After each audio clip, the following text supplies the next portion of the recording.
रघुवंशे कालिदास रघुवंशी नाम चित्रणम तथा करोति यथा भारतीय जनजीवन उत्तरोदत्ता दर्शानाम समग्र दिग्दर्शनम भवेत। रघुवंश महाकाव्य में महाकवि कालिदास जी ने रघुवंशियों का चित्रण किया है। जैसे भारतीय जनजीवन में जो दर्शाया गया है, चारों तरफ ऐसा दिखाई देता है। रघुकुल जाह राजान प्रजा क्षेमाय बलिमा हरन। रघुकुल में जो राजा पैदा होते थे वो प्रजा को उनकी सेवा करते थे। मित संयत भाषी अड़सते हैं सदा सत्य निष्ठा आसन। वे हमेशा अपने राजपाट में सत्यता और निष्ठा के पूर्वक राज करते थे। यशस्य कामस्ते तदर्थम प्राणानपि त्यक्तम सदैवोद्यता अभवन। जिस काम में जिसको लगाया जाता था उस काम के लिए वो अपने प्राणों को त्याग कर भी करने के लिए सदैव तत्पर रहते थे। केवल सत्यार्थे ते गृह मेदिनो बभूव। और केवल अगर कुछ ऐसा असत्य होता था या कोई ऐसा कर्म होता था वो घर के अंदर होता था। शैशवे विद्यार्जनम यौनि रंजनम। बचपन में विद्या को ग्रहण करना और युवावस्था में अपने कर्म को करना। वार्धक्ये मुक्त्यर्थम मुनि वदाचरणम तेषाम व्रतमासीत। कह रहे हैं कि ऐसे समय में मुनि के द्वारा ऐसा व्रत का आचरण बताया गया। बाल वृद्ध वनितादीनाम या यदाचारणम कालिदास काव्ये निरूपितम तत् सर्वथा भारतीय संस्कृति गौरव निरूपमेव।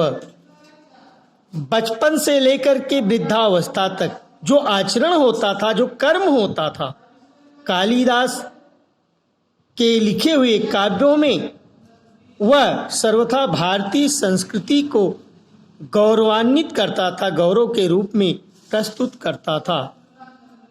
आहिमवतः सिन्धुवेला यावत विकीर्णाः भारत गौरव गाथा कालिदासेन स्वकृतेषु निबद्धाः।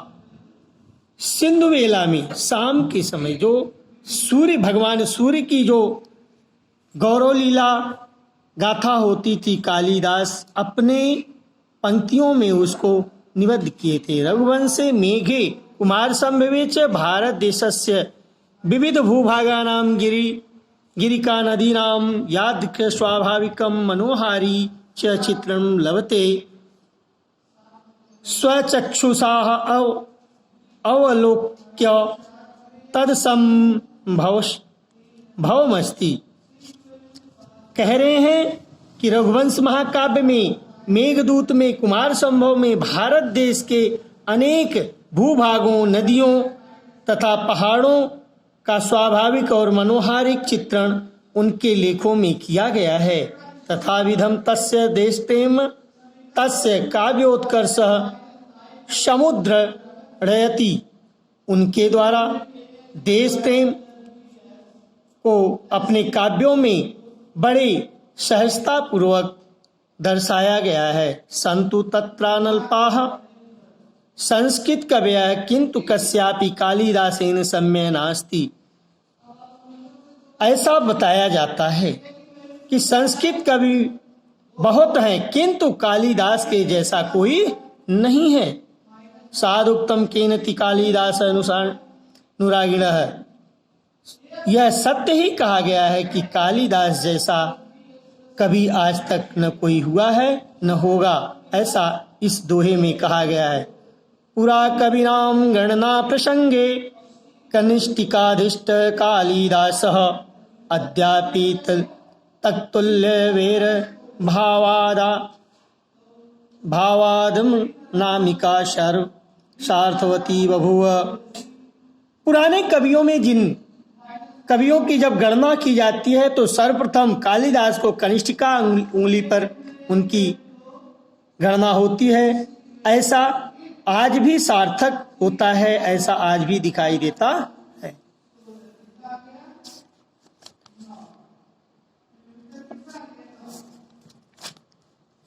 अभी आगे को